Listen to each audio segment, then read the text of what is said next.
All right, 1066, I put it right there in the middle. I have often told my students that if they could forget 1492, well, I don't want to forget it, but that's an important date. Columbus invading America, the Americas. They could forget 1776, the Declaration of Independence, very important to Americans. I say forget it. Don't forget it.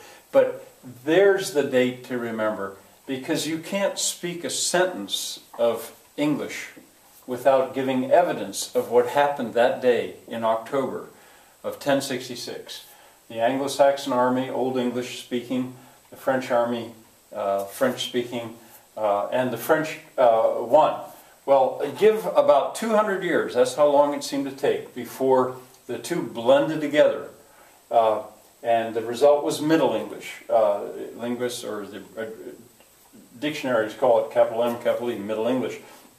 It retained a lot of the grammar of German. And the heart and soul of the English language, I think, is Germanic. It's one of the reasons that I am going to probably go on to teach German online, because I think English speakers should know about German. But there was this huge dose of vocabulary that came in from French.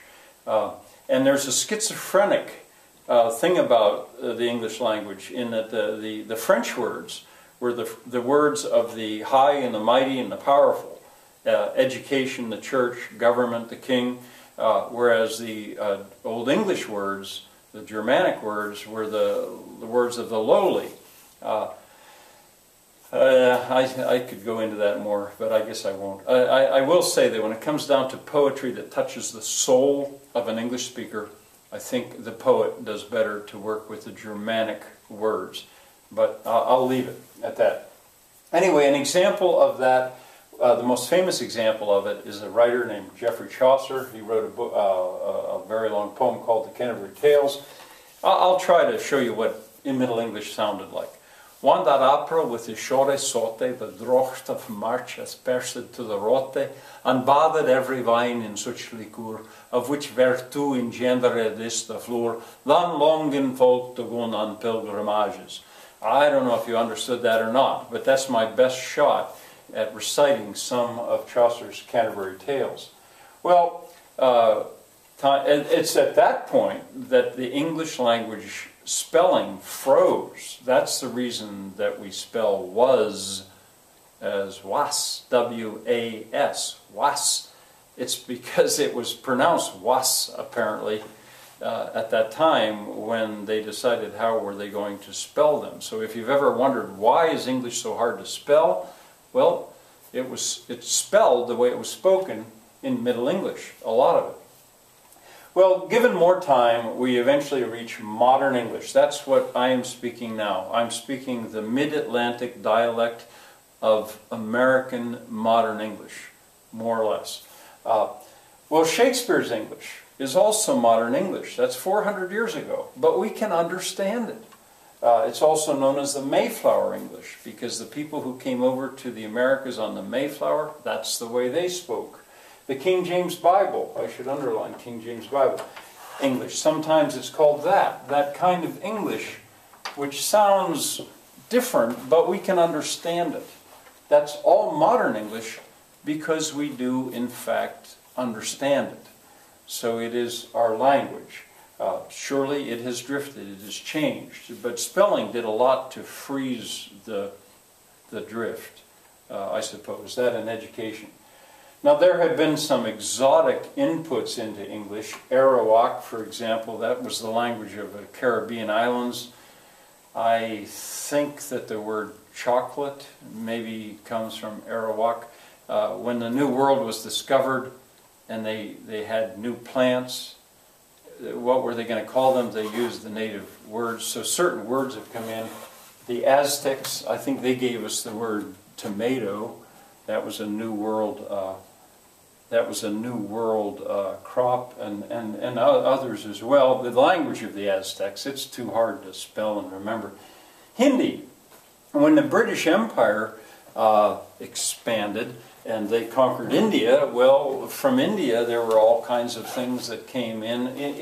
Hindi words like veranda, thug. Well, there's a whole host of them. So there are other inputs, but the heart of the English language really comes from those two inputs. Oh, and I should say Greek. The science world adopted a lot of Greek terms. So at a late date, Greek came in. Latin gave us a lot of words. Again, at a late date, certain words, people used the Latin terms because they didn't have any. I didn't write it on here, but even Hebrew, because of the Christianity. A word, for example, would probably be, well, Messiah, for example. That almost certainly is a Hebrew word.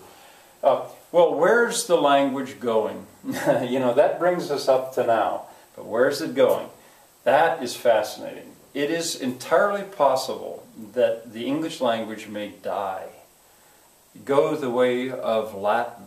If there would be some world event that would separate the English-speaking populations, it's a little hard to imagine, but that would result in English drifting apart. But the very fact that it is spoken so widely around the world, and so often by poorly educated people, is making it drift apart.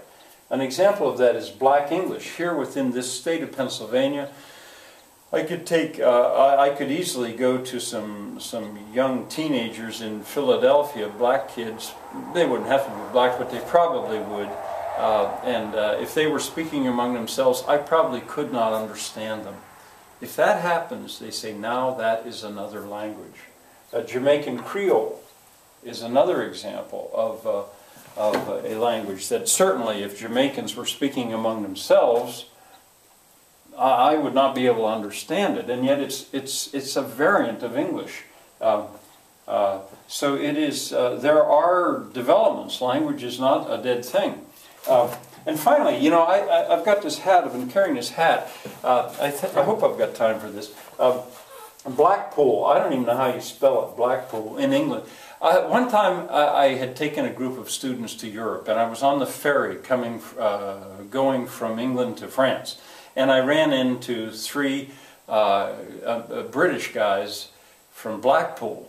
I couldn't understand them. They were smuggling beer, smugglers. They called themselves smugglers. They were bringing beer. I guess we must have been coming back. Yeah, we must have been coming from France. They were bringing beer to England because they could then drive it up to Blackpool, and it all paid for their trip and stuff. Well, I couldn't understand them. And they thought that was so funny. We were sitting on the deck drinking stout or Guinness or Murphy's probably, and they would talk, and I had no idea what they said. Well, I'll tell you what they said in a moment. But at one point, I asked them, "Can you speak French?" Because I thought, you know, if they would speak French, I could maybe understand them. But I could not understand them. I tried, and they laughed. They thought that was funny. Of course, they could understand me, because the way I speak is like the movies. And at one point they said, "I see you got a flock cop. I see you got a flock cop." And I had no idea what that meant. Well, here was my flock cop. What that meant was, I see you have a flat cap. I see you got a flock cop. And I remember to this day, this is an old beat up hat, but this is the very hat, the flock cop. Because there was an example of English of a variety that I could not understand. So it had effectively become a foreign language to me. I hope I made this in time. See you tomorrow.